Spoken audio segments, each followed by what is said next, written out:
Ang susunod na chapter ay magdadala sa atin sa malawak na karagatan, kung saan isang bangka ang naglalayag ng mag-isa sa mga alon. Nasa loob nito sina Maggie at ang kanyang mga kapwa mangkukulam, patungo sa isang bayan sa hangganan. Mukhang natutuwa si Maggie sa anyo niyang isang sigol, at ang kapitan ng bangka ay namangha sa kakayahan ni Maggie na magpalit anyo sa iba't ibang ibon. Lalo siyang nagulat na kaya rin ni Maggie ang magmana ng mga kakayahan ng bawat ibon, tulad ng kakayahan ng mga sigol na maglayag sa dagat ng madali at makaramdam ng paparating na bagyo. Sumang-ayon si Sylvie, isang kaakit-akit na mangkukulam na may berdeng makantab na buhok, at sinabi na kung wala ang tulong ni Maggie, hindi sila magkakaroon ng lakas ng loob na tahakin ang bagong ruta sa walang katapusang dulo ng baybayin at dumaan sa timog ng Grey Castle. Bigla na lang natawa ang kapitan, sinabing kahit nakamukhang kamukha ni Maggie ang isang sigol, natatangi pa rin siya dahil sa hugis ng kanyang katawan. Tinaasan siya ng kilay ni Sylvie at sinabing hindi niya ito napansin, dahil sa tingin niya, siya ay masyadong tuwid sa pagmamasid ng mga bagay. Kaya nga, bilang isa sa mga mangkukulam na kayang makita ang mga pekeng pagkakakilanlan at kasinungalingan, halatang hindi niya tinitingnan ang mga tao base sa pisikal na anyo. Napansin ni Sylvie na pagod na ang mga tripulante ng bangka, kaya't mahinahon niyang hiningi sa kapitan na palitan na ang kanilang chef. Muling namangha ang kapitan sa kakayahan ni Sylvie na makakita ng maliliit na detalye. Wala talagang nakakalampas sa matalim na mga mata ni Sylvie. Habang mabilis na nagmamadali ang kapitan para sa kanyang mga tauhan, bumalik ang isip ni Sylvie sa huling usapan niya kay Prinsesa Tilly. Sinabi ni Tilly na ang kanilang paglalakbay sa bayan sa hangganan ay hindi lamang para makipag-ugnayan sa kanilang mga kapatid at magbigay ng tulong. Binigyan din siya ng utos na tuklasin ang tunay na pagkakakilanlan ni Roland Wimbledon. Kung may makita siyang anumang kaduda-duda tungkol dito, inutusan siya ni Tilly na makipagtulungan sa samahan ng mangkukulam upang ilantad ang totoong Roland. Sa kasalukuyan, kinakabahan si Sylvie na sa pinakamasamang sitwasyon, baka hindi makipagtulungan sa kanya ang samahan ng mangkukulam. Baka pa nga silang ipiit kasama ang kanilang mga kasamahan para lamang mapanatili ang lihim ng pagkakakilanlan ni Roland. Napansin niya na nagkakatuwaan ang ibang mangkukulam sa barko. Kahit na mukhang masaya ang lahat, hindi maalis ni Sylvie ang pakiramdam na maaaring hindi kasing dali ang mga bagay-bagay tulad ng inaasahan. Napansin din natin si Molly, na labis ang kasiyahan at sabik na malapit na sila sa kanilang destinasyon. Sa kabilang banda, ang isang maliit na mangkukulam na may dalawang ponytail ay nagmamadali. Hindi niya sigurado kung aabot siya sa bayan sa hangganan. Hindi siya makapaniwalang isang linggo na silang pumapailaot sa bangka at namamangha na nakakaya pa rin niya, siniguro ng kapitan sa kanya na mas magiging mabuti ang kanyang pakiramdam pagdating nila sa lupa. Dagdag pa niya, wala pa siyang nakikitang namatay dahil sa sakit ng dagat at pinapayuhan siyang magtiis pa. Lumingon si Ash sa batang mangkukulam at tinapik ito sa balikat, sinasabing pinaalam na ni Maggie sa lahat sa bayan sa hangganan, kaya't dapat naroon na ang lahat para salubungin sila. Nagtanong ang batang mangkukulam kung hindi ba pupunta sa bayan sina Ash at Molly, at ipinaliwanag ni Ash na sila ay sumama lamang upang tiyakin ang kanilang kaligtasan sa dagat. Pagkahatid sa kanila, agad din silang babalik dahil kailangan din sila ni Prinsesa Tilly sa isla. Binalaan ni Ash ang mga batang mangkukulam na umiwas kay Roland Wimbledon hanggat maaari. Nagtanong ang maliit na mangkukulam kung bakit sila natatakot kay Roland, gayong kapatid lang naman siya ni Prinsesa Tilly. Sumasang-ayon si Ash na siya nga ang kapatid ni Tilly, ngunit nilinaw niyang hindi nangangahulugang hindi siya isang masamang tao na mahilig manghipon ng mga mangkukulam. Habang abala ang lahat sa pag-uusap tungkol sa prinsipe, napansin ni Sylvie na may umuusbong mula sa dagat. Hindi mapapantayan ang mga reaksyon ng mga tripulante habang iniisip nila kung anong uri ng higanteng ibon iyon. Tinanong ng mga batang mangkukulam ang kanilang nakatatanda kung nakakita na ba siya ng katulad noon. Umamin ang nakatatanda na ito ang unang beses na nakita niya ang ganitong bagay. Habang papalapit sila, bumukas ang puso ni Sylvie nang makita niyang may bandilang sumasalubong sa kanila. Malinaw na ang samahan ng mangkukulam ay malugod na sumasalubong sa kanila, at ang mensaheng nasa banner ay nagsasabing, maligayang pagdating sa bayan sa hangganan, na pansamantalang nagbigay kay Sylvie ng pagkaantig. Nang makarating na sa pampang ang bangka, agad sinalubong ni Wendy ang lahat ng may init at inaanyayahan sila sa border town. Habang kalmado si Ash at composed sa harap ni Wendy, halata ang kaba ng ibang mga mangkukulam sa likod ni Ash. Nagbatian sina Wendy at Ash, at dumating din si Anna sa lugar. Nang mapansin ni Sylvie si Anna, napansin niya ang lahat ng mahiwagang kapangyarihan ng mga mangkukulam ay tila nakatuon kay Anna. Napakalakas ng kapangyarihang bumabalot kay Anna na nagulat si Sylvie, napagtanto niya kung gaano hindi pangkaraniwang makapangyarihan si Anna. Habang ang ibang mangkukulam ay abala sa pagbati sa isa't isa, ang ilan naman ay tumitingin sa higanteng hot air balloon gamit ang kanilang mga kamay. Sinamantala ni Wendy ang pagkakataon upang ipaliwanag ang mga detalye tungkol sa hot air balloon. Tinanong ni Wendy si Ash kung sigurado ba siyang hindi siya sasama sa bayan, dahil sabik na raw ang prinsipe na makita silang muli. Tumawa si Ash at sinabing siguradong hindi matutuwa ang prinsipe na makita ang taong nagbabalak agawin ang kanyang mga mangkukulam. Sabi ni Ash, iniiwan niya ang mga bata sa mapagkakatiwalaang kamay ng kanyang kaibigan. Malugod na sumang-ayon si Wendy, at siniguradong aalagaan niyang mabuti ang mga bata.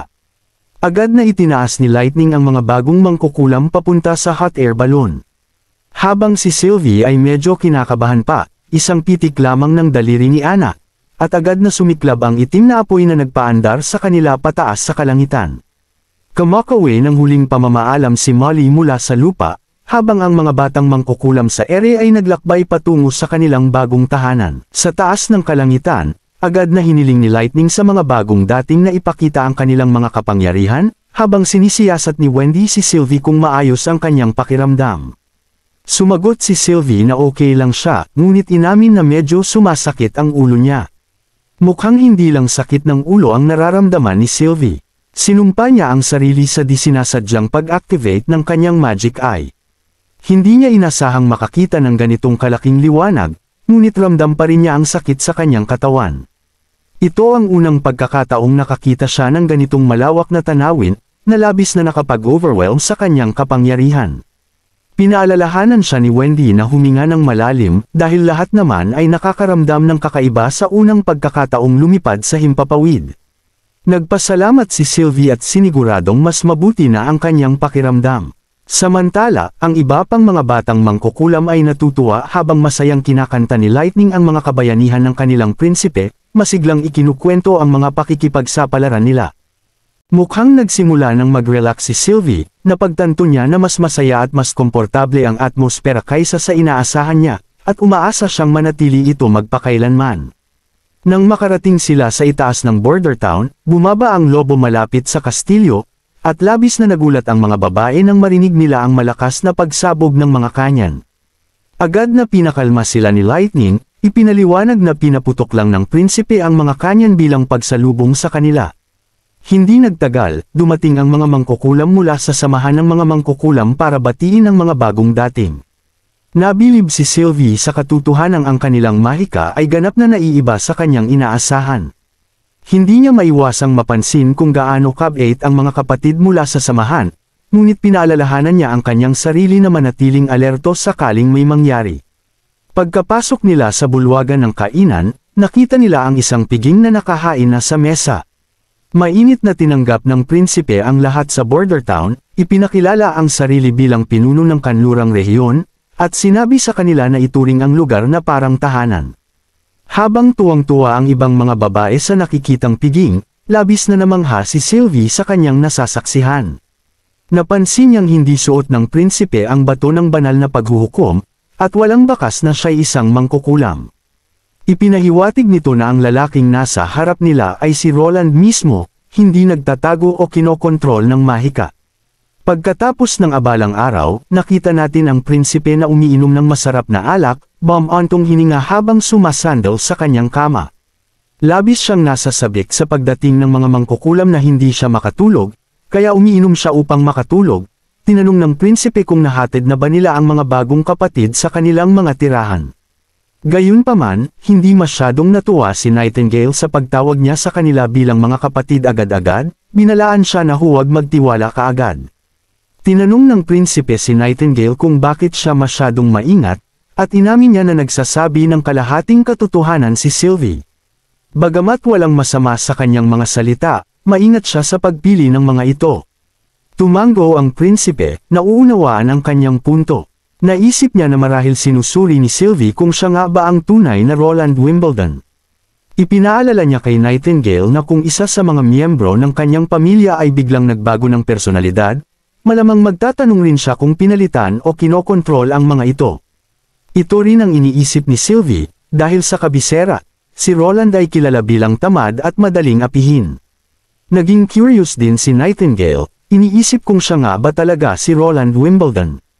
Tumugon ang prinsipe na siya nga si Roland, ngunit sa parehong oras, hindi rin. Agad napansin ni Nightingale, gamit ang kanyang matalim na pandama, na hindi nagsisinungaling ang prinsipe, at tinanong siya kung bakit hindi. Ngumiti lang ang prinsipe at sinabing ganito lang talaga ito, at wala siyang dapat ikaila. Nagkibit-balikat si Nightingale at sinabi na basta't manatili siyang si Roland, ayos lang sa kanya. Tumango naman ang prinsipe ng simple, sinasabing lagi naman siyang naging siya simula nang makilala niya ito. Kinabukasan, pumila ang lahat ng mga bagong mangkukulam sa harap ng prinsipe, binabati siya ng kinakabahang, magandang umaga. Sinabi ng prinsipe sa kanila na mag-relax, tiniyak na hindi siya mahilig sa mga formalidad, kaya't maaari siyang tawaging anuman ang tawag nila kay Tilly. Ipinaliwanag din niya na hindi sila bibigyan ng trabaho sa unang linggo. Dapat nilang gamitin ang oras para masanay sa kapaligiran ng bayan at tuklasin ang border town ayon sa kanilang nais. Ipinangako niya na walang sino mang-aapi sa kanila o dudukutan sila dahil sa pagiging mangkukulam. Ipinatanggal na niya ang impluensya ng simbahan mula sa kanlurang rehiyon, kaya ang lugar na ito ay malaya katulad ng Slumber Island, isang lugar ng kalayaan para sa lahat. Nagpatuloy ang prinsipe at ipinagpalagay na alam na ng mga bagong dating ang mga pangunahing kaalaman tungkol sa anti-phase at maturity, kaya't diretsyong ipinaliwanag niya na magkakaroon ng mga pangunahing aralin pagkatapos ng hapunan, kabilang ang pagbabasa, pagsusulat, matematika, at agham. Ang kanilang sahod ay isang gintong royal bawat buwan, kasama ang libreng weekend at mga bayad na bakasyon. Kung may mga katanungan sila, maaari nilang tanungin si Wendy. Nang matapos ang mga usaping administratibo, agad na dumiretso ang prinsipe sa pinakakapana-panabik na bahagi ng pagpupulong. Sabik siyang makita ng personal ang mga kakayahan ng mga mangkukulam, dahil hindi masyadong malinaw ang paglalarawan ni Tilly. Nagpasya siyang lumabas upang simulan ng mga demonstrasyon. Nang siya'y tumayo mula sa kanyang upuan, pinigilan siya ni Sylvie upang idagdag ang ilang bagay. Ipinakita niya ang ilang piraso ng papel at ipinaliwanag na natuklasan ni Prinsesa Tilly ang mga sinaunang teksto sa isang guho malapit sa baybayin, at may kasama ring liham. Sinimulang basahin ng prinsipe ang liham at mabilis na nakaramdam ng kaba. Tulad ng alam na natin, ang liham ay naglalaman ng seryosong impormasyon tungkol sa mga kakayahan ng mga mangkukulam na may kaugnayan sa naranasan ni Tilly sa mga sinaunang guho malapit sa bay. Pagkatapos basahin ng prinsipe, kinumpirma ni Lady Scroll na ang mga teksto sa mga liham ay tumutugma sa aklat na nakuha ni Kara mula sa silangang kagubatan. Nakapagpukaw ito ng interes ng lahat, kabilang ang prinsipe, na nagmuni-muni tungkol sa mga detalyeng nakasaad sa liham tungkol sa isang likha ng tao na isla na may hindi mahulaan na mga agos, ang sinaunang teleskopyo, at ang bato na pintuan sa matarik na bangin. Napakaganda ng mga elementong ito para sa kanya at naguluhan siya sa pag-iral ng ganoong kakaibang mga guho malapit sa bay. Nang sumang-ayon si Lady Scroll sa pagtatasa ni Prinsesa Tilly, itinuturo na ang mga guho ay nilikha ng parehong tao batay sa pare-parehong mga kasulatan at wika, siya'y nag-aalala kung bakit itinayo ng simbahan ang mga istrukturang iyon at pagkatapos ay iniwan na lang. Idinagdag ni Wendy na hindi lang mga guhong ito ang misteryoso. Ang mga tala na mas matanda pa sa 450 taon ay nabura na. Naguguluhan siya kung ano ang maaaring nakatago doon o bakit may ganoong pagtutok sa pagbura ng mga sinaunang kasaysayan. Sinabi ng prinsipe na dahil nagtatrabaho na si Tilly sa pag-decode ng mga teksto, sigurado siyang malalaman niya ito. Upang matulungan siya, ipapadala ng prinsipe sa kanya ang mga larawan ng mga demonyo na kinuna ni Soraya, dahil maaaring makatulong ang mga ito sa pagsasalin. Ipinunto niya na walang silbi ang pagtatago ng impormasyon at mas mabuting maging handa at maunawaan ang mga pangyayari, dahil maaaring magbunyag ito ng mga kahinaan ng simbahan.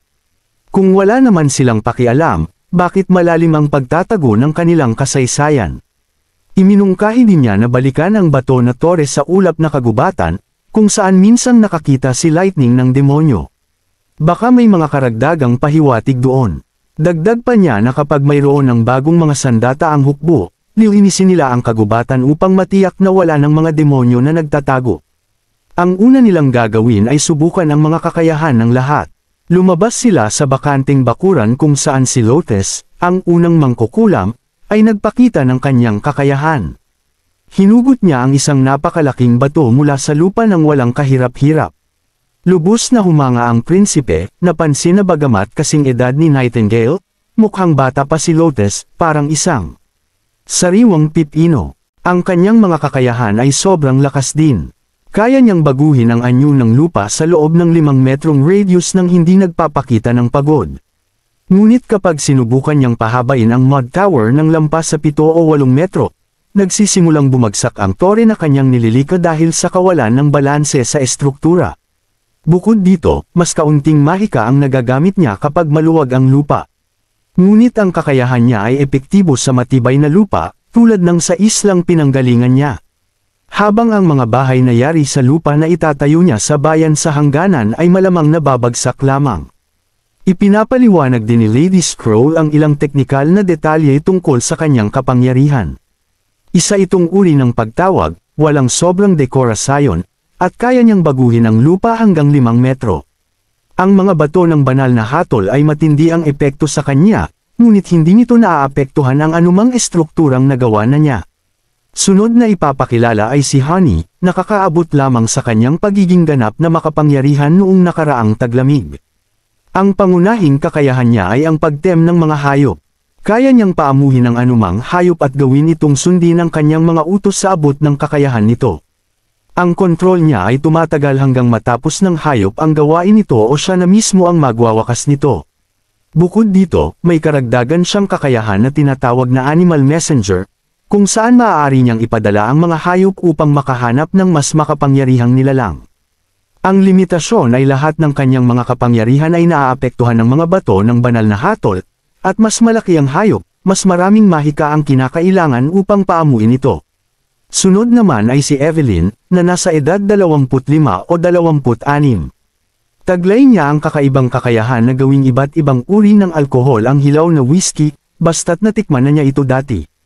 Maaari siyang tumulong sa pagkuha ng ethanol, ngunit hindi siya nagseserve ng alak sa araw. Kaya't kailangan maghintay ng prinsipe hanggang hapunan upang matikman ang kanyang mahika. Sunod na ipapakilala ay si Sylvie, at medyo naiilang ang prinsipe sa kanyang presensya. Mayroon siyang kapangyarihang makita ang anumang bagay sa loob ng kanyang saklaw, kahit nasa likod niya o nasa likod ng mga harang. Ganap na walang hadlang ang kanyang paningin, na medyo nakakabagabag para sa prinsipe. Medyo naiinggit nga siya sa kakayahan ni Sylvie. Isipin mo lang na kaya mong makita ang ilalim ng mga damit ng sinumang babae na gusto mo. Si Sylvie rin ay may karagdagang kakayahan na kahawig ng kay Nightingale, kung saan kaya niyang makita ang naipon at kumalat na enerhiya ng mahika. Sumunod kay Sylvie ay si Candle, na umabot na rin sa ganap na kapangyarihan nitong mga nakaraang buwan. Dati, limitado lang ang kanyang mga kapangyarihan sa mga kandila, ngunit ngayon ay mas pinalakas na ang mga ito. Kaya niyang mapanatili ang estado ng isang material sa loob ng ilang panahon. Halimbawa, kung gagamitin niya ang kanyang mahika sa isang yellow cube, hindi ito matutunaw kahit ilagay mo sa ilalim ng araw. Ang kanyang kapangyarihan ay uri ng pangkukulam at kinakailangang magkaroon ng direktang contact sa target. Nagkaroon ng ideya ang prinsipe na gamitin ang mga kakayahan ni Candle upang mapanatiling mainit ang natunaw na bakal magpakailanman. Ngunit agad niyang napagtanto na medyo malayo ito sa katotohanan, dahil ang pagpapanatili ng ganitong init ay mangangailangan ng napakaraming mahika. Ang tunay na hamon ay kung gaano karaming mahika ang kailangan at gaano katagal itong mapapanatili, lalo na sa mas malaking dami. Itinuro rin ni Nightingale na magaling ang mahika ni Candle, ngunit ang kapasidad ng kanyang mana ay nasa mababang antas. Gayunpaman, isang hiyas ang kanyang talento. Kung kaya niyang panatilihin ang isang bagay sa isang matatag na estado, maaari nitong seryosong mapataas ang tibay ng mga makina na gawa sa mas mahihinang materyales. Kaya may potensyal si Candle na pahabain ang buhay ng mga makinang ito at gawing mas maayos ang takbo ng mga ito. Pagkatapos niyang suriin ang lahat, tinanong ni Nightingale kung may mga bruha ba na gustong-gusto ng prinsipe. Sumagot ang prinsipe na lahat sila ay gusto niya. Nabigla si Nightingale nang marinig na handa ang prinsipe na makasama ang lahat ng mga bruha, ngunit pinalis niya ito ng banayad at ipinaliwanag na hindi niya nais na palamlamin ang gabi, kundi hanga siya sa kanilang mga kakayahan. Pagkatapos ay nagpasya ang prinsipe na oras na para bumalik sa kastilyo dahil tapos na ang pagsusuri. Binanggit niya na may ibibigay siya kay Nightingale pagkatapos ng hapunan. Ano kaya ang bagay na iyon? Marahil isang espesyal na regalo o isang bagay na hindi pangkaraniwan. Mukhang sabik si Nightingale sa kung anuman ang ibibigay ng prinsipe sa kanya mamaya. Pagdating ng oras ng hapunan, muling nag-enjoy ang lahat sa isang maringal na piging. Ang pinakakapanapanabot ngayong gabi ay ang bagong imbensyon ng prinsipe, at sabik sina Lightning at Maggie kung anong klaseng ice cream o ibang likha ang inilabas niya. Sinabi ng prinsipe na malalaman nila ito sa tamang oras, ngunit dapat muna silang kumain. Medyo nadismaya si Nightingale na ang sorpresa ay hindi para sa kanya lamang, kundi isang bagay na inihanda ng prinsipe para sa lahat. Samantala, fascinated ang mga bagong bruha sa chopsticks.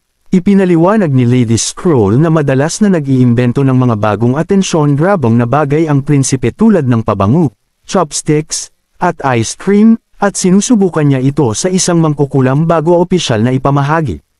Naalala ng mga bagong mangkukulam ang marangyang karanasan ng pagligaw gamit ang sabon na kanilang natamasa sa kastilyo, isang biyaya na karaniwang para sa mga maharlika lamang. Hindi sila makapaniwala na namumuhay na sila ng isang buhay na kahalintulad ng mga hari, dahil sa lahat ng mga kaginhawa ang kanilang tinatamasa. Habang nagiging komportable ang mga bruha at nagsisimulang maging parang nasa bahay, tumalo na tayo sa pagtatapos ng hapunan, kung saan sa wakas ay hinayla ng prinsipe ang atensyon ng lahat at ipinahayag ang kanyang ginawa. May ilang dalagang mabilis na nagdala ng alak, at inihayag ng prinsipe na magsisimula siya sa puting alak bilang bahagi ng kanyang mga imbensyon. Inihambing sa mga Hebreo at prutas na alak na kanilang natikman dati, ito ay mas malakas at may mas mataas na alcohol content. Hindi nagulat ang prinsipe na masarap ang alak, kaya pinayuhan niya ang mga menor de edad na lumayo rito. Nagprotesta si Lightning at nagpumilit na gusto rin niyang subukan, ngunit sinigurado ng prinsipe na mayroon din siyang inihandang mas magaan na alak na maaaring tangkilikin kasama ng yelo. Ipinakita niya ang lahat ng uri ng alak sa harap ni Sister Evelyn, at nabanggit na narinig niyang nakapunta na ito sa mga cocktail pub at brewery dati, kaya gusto niyang malaman ang opinyon nito. Agad na pumayag si Evelyn, kumuha ng baso ng alak, at uminom. Pagkapasok ng alak sa kanyang tiyan, naramdaman niya ang bahagyang init sa kanyang lalamunan, ngunit sumunod ang matamis na katas ng mansanas. Nagulat siya sa kakaibang timpla ng mga bulaklak at prutas na lasa sa kanyang bibig, na hindi pa niya naranasan noon. Sunod niyang sinubukan ang pangalawang baso. Ang timpla nito ay may halong gatas at pulot o asukal, na nagbigay ng tamis na bumagay ng gusto sa alak. Tunay na perpektong magkapareha ang mga ito, at lubos niyang na-enjoy. Pagkatapos ay tinikman niya ang huling baso. Ito ay purong puting alak, walang anumang dagdag. Mayroon itong mas malakas na sipa na dumadaan sa kanyang dila at pababa sa kanyang lalamunan, na nag-iiwan ng isang matalas na lasa. Matapos ang pagtikim, masayang ipinahayag ni Evelyn na hindi malilimutan ang lahat ng tatlong alak. Aminado siya na maaaring hindi magustuhan ng ilan ang malalakas na lasa, ngunit tiyak na papahalagahan ito ng mga tunay na eksperto sa alak. Natutuwa ang prinsipe sa kanyang puna at ipinaliwanag niya na ito ay sample lamang ng kanyang pinakamalakas na puting alak. Pinaplano niyang palalimin pa ang lasa nito at kakailanganin niya tikman ulit ito mamaya. Dumating ang susunod na grupo ng mga kasambahay na may daladalang mga kahon, at ang mga reg-along ito ay para lamang sa mga matatandang mangkukulam. Nakakuha ng sarili niyang kahon si Anna, habang sabik na nagtatanong si Nana kung ano ang nasa loob nito. Tulad ng ipinangako, nakatanggap din si Nightingale ng kahon, pero tila hindi siya gaanong nasisiyahan. Sinabi ng prinsipe na buksan nila ang mga kahon kapag nasa kani-kanilang mga silid na sila. Pagdating sa mga silid, nagsimula ng magreklamo ang mga batang mangkukulam. Pakiramdam nila ay may pinapaboran ng prinsipe at hindi man lang sila binigyan ng regalo. Ngunit pinaalalahanan sila ni Lightning na malinaw na sinabi ng prinsipe na ang mga regalo ay para lamang sa mga matatandang mangkukulam. Gayunpaman, nananatiling arrogant si Lily at binabaliwala ang paalala. Habang nag-aaway ang mga batang mangkukulam, sinimulan ni Wendy na buksan ang kanyang kahon. Pagangat pa lang ng takip, nagtipon agad ang lahat ng mangkukulam upang makita kung ano ang nasa loob. Lumalabas na hindi nagbibiro ang prinsipe tungkol sa mga regalong para sa matatanda.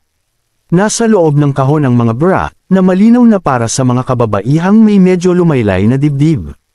Nagsimulang kalikutin ng mga batang mangkukulam ang bra, na wala man lang kaalaman kung ano ang gamit nito. Ikinomento ni Maggie na para itong sobrang laking pares ng goggles, habang nagdududa naman si Lightning kung paano nga ba ito gagamitin. Doon napansin ni Wendy ang isang sulat sa loob ng kahon. Binuksan niya ito at sinimulang basahin habang nakapikit ang kanyang mga mata. Samantala, abala si Lady Moon sa pag-e-enjoy sa malambot at makinis na texture ng bra, habang sina Lightning at Maggie ay nalilito pa rin sa nangyayari. Mukhang napagtanto na ng mga matatandang mangkukulam kung para saan ang bra, at medyo nahihiya sila sa nilalaman ng sulat.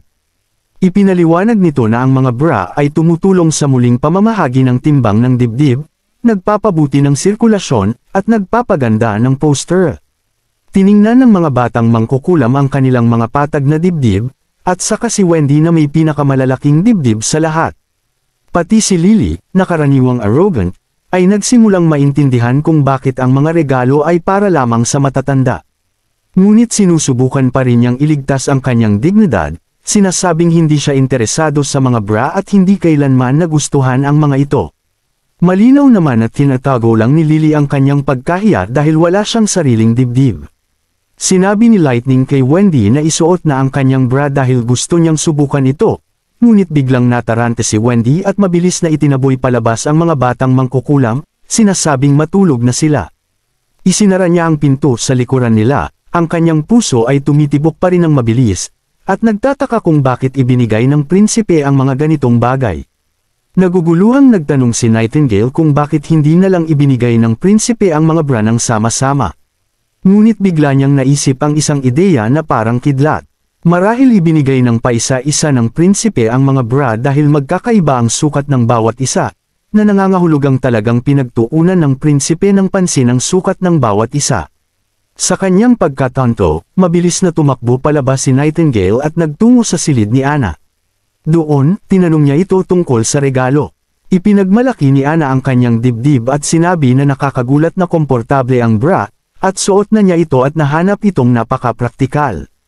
Inalok niyang ipakita kay Nightingale ang bra, ngunit mabilis na. Iniiwas ni Nightingale ang tingin, sinasabing ayaw niyang makita. Sa halip, tinanong niya si Anna kung iniisip ba nitong kakaiba na ang prinsipe ang nagbigay sa kanila ng ganito. Ipinunto ni Anna na plano ng prinsipe na ibenta ang mga bra sa publiko, kaya't time testing lang muna niya ito sa mga mangkukulam. At dito nagtatapos ang chapter natin ngayon, maraming salamat.